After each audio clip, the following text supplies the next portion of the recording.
Chair would recognize Peter Morenzi, representing New Hampshire Chiefs of Police. Good afternoon, Mr. Chairman. Welcome to the committee. Thank you. Representatives.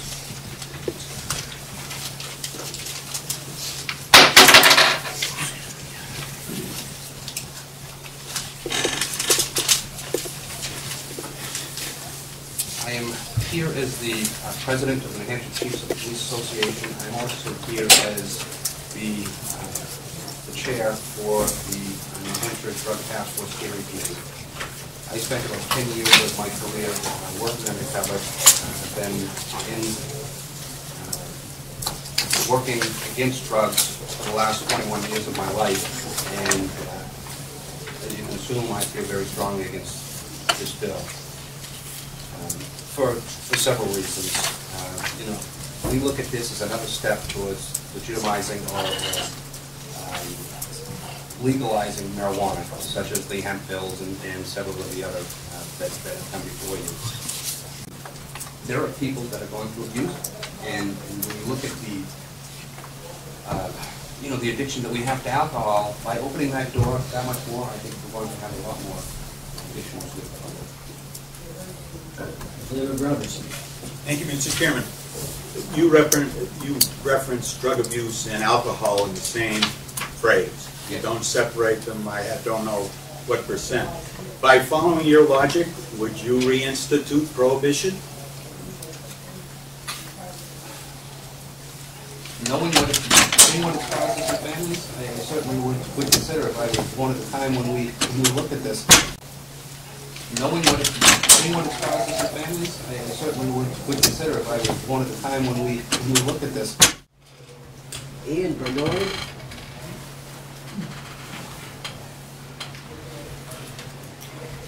New Hampshire OL. Yes, thank you, Mr. Chairman. I'm here to speak on behalf of New Hampshire organized crime. I'd like to take a moment, clearly this legislation is a first step toward ending government prohibition, and that would be a mistake. Thanks to prohibition, drug dealers can sell products with quality control ranging from satisfactory to downright dangerous. In many cases, we're able to defraud our customers, and our victims have no way to get justice, as black market transactions have no place in government courts. That, combined with the risk created by government prohibition, allows our unnecessarily large network of middlemen and even our street dealers to make profits in the thousands of percents.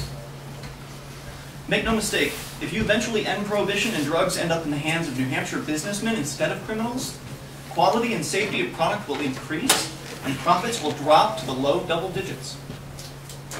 Please don't listen to these crazy liberty people in here. Prohibition in the black market it creates provides tremendous profits for New Hampshire organized crime. For those of you voting no on this legislation, I would like to thank you on behalf of all of New Hampshire's criminals. You're keeping us in business. Thank you. Thank you. We have your card that says that you are against the passage of this bill. That is correct. Thank you. Other questions? I have a question. Are you going to leave your written testimony? Tim, you have the Representative Robertson. Thank you, Mr. Chairman. Is it possible that marijuana being what it is, and your first customer starts with marijuana and finds out all the horrible stories that he's heard are not true, that it makes it easier to move him onto a more absolutely. profitable drug? No doubt about it. The government's drug programming that they have in the schools there tells kids that a joint is the same thing as a hit of meth, that a joint is the same thing as crack cocaine. And so inevitably when a young person finds out that, well, they've been lied to about marijuana, they also presume they've been lied to about the other drugs. And so yes, it certainly does make it easier for our dealers to supply them with other narcotics. Thank you, and good luck in your business. Yes, I have a question, and I'm just wondering how you can talk so clearly with your tongue in your cheek. Practice. What you do?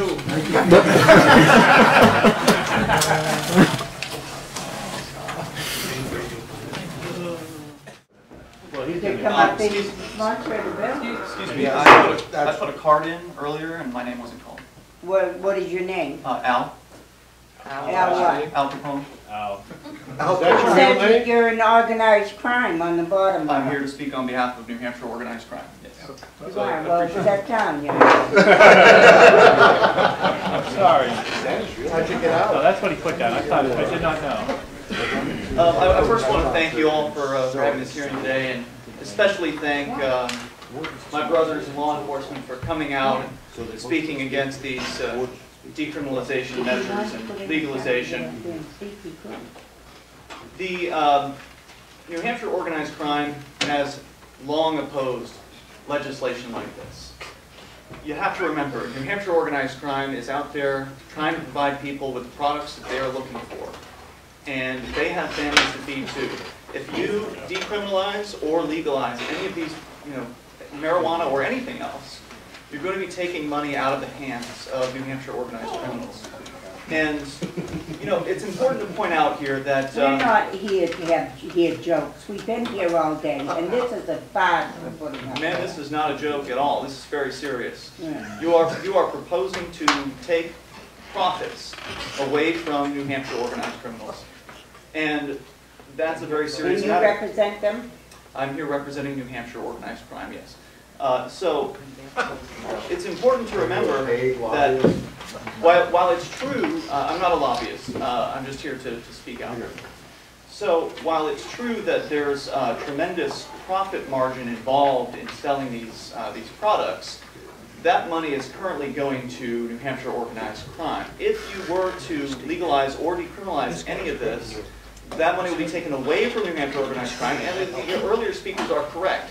The price of cannabis will go down, and that will mean that regular people will be able to afford their habits, and they wouldn't have to go out and commit robbery or anything like that.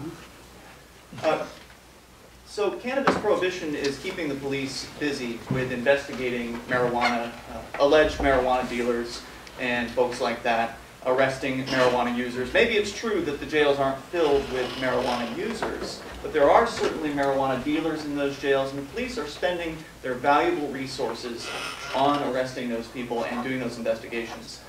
That means that they can't spend as much time investigating murder or rape or arson or any other violent crime. And New Hampshire organized crime supports that. We support that the police don't have the ability to properly investigate these other crimes. Now, of course, we know this isn't really about safety. As a representative of New Hampshire organized crime, I can tell you cannabis is a relatively safe product. The police know that that's the case. They know that they don't get into fights with marijuana users when they're arresting them. They know this. But they're here to talk about keeping it prohibited because for them, it's all about revenue. And that's really what this is all about. It's about revenue for New Hampshire organized crime. It's also about revenue for the police department and the courts. Let me give you an example. I think we've heard enough of your testimony. Thanks very much. Let him speak.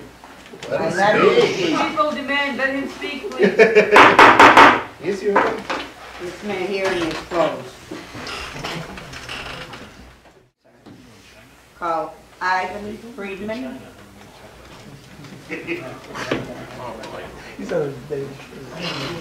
It's Ian Freeman, and I want to apologize earlier. Last time I was in front of this committee as New Hampshire organized crime, it was received much better. People laughed, so I didn't realize it was going to go over like a rock off a cliff. So I'm really Ian Freeman, and I'm here today to support this bill. This is the best bill that is in front of you. I mean, I support all of them, but this is the best one. And what was touched on previously by William Costard is absolutely correct. When people have their lives touched by prohibition, it is very deleterious to their freedom and to their livelihoods. The numbers that were cited here, I don't know if they were entirely honest, but let's say they were, with the 25 people in prison. That doesn't give you the number of people in jail in New Hampshire. So you've got 10 jails in every, one jail per county. I have been inside one of those facilities. It was actually Rick Van Wickler's facility that I was held in. He's a great superintendent. He's somebody who actually has compassion for the people that are within his facility. And While I was in there, I was in our block. There are several blocks, so I did not get to experience the other blocks, but of the people that I met while I was in jail, there were 2 of them that were there for selling cannabis. One of them's name was Dan. He's from Keene State College. You heard one of the Keene State representatives earlier tonight. He had been arrested for selling marijuana, and the circumstance surrounding his arrest was January, pretty cold out, snow was on the ground. The police, including the New Hampshire Drug Task Force and the Keene Police Department, showed up at his door, busted his door in. They had shotguns pointed at him while he was in his bed. They held him at gunpoint in his boxers, took him outside, put him in the snow in his boxers, did not allow him to even have the decency of putting his clothes on. And the amount of marijuana they found in this man's home was an ounce. 1 ounce of marijuana. That is barely enough to sell to 4 friends. He didn't get caught selling it, right? They found a scale with the ounce, so that is why he was given the charge of sales. Plus, they had arrested people at the college for possession who they then get people to snitch on their friends because they scare them. They tell them, oh, you're going to be spending 2 years in prison unless you give up your buddy who sold this to you. So they gave him up. They did the investigation. They came into his home. They put him in jail for, he took the plea deal, which most people do, as was discussed earlier. They put him in there for at least 90 days in that jail. Nicest guy you could possibly meet, hadn't ever hurt anybody, but he was treated as though he were a murderer or some kind of violent criminal.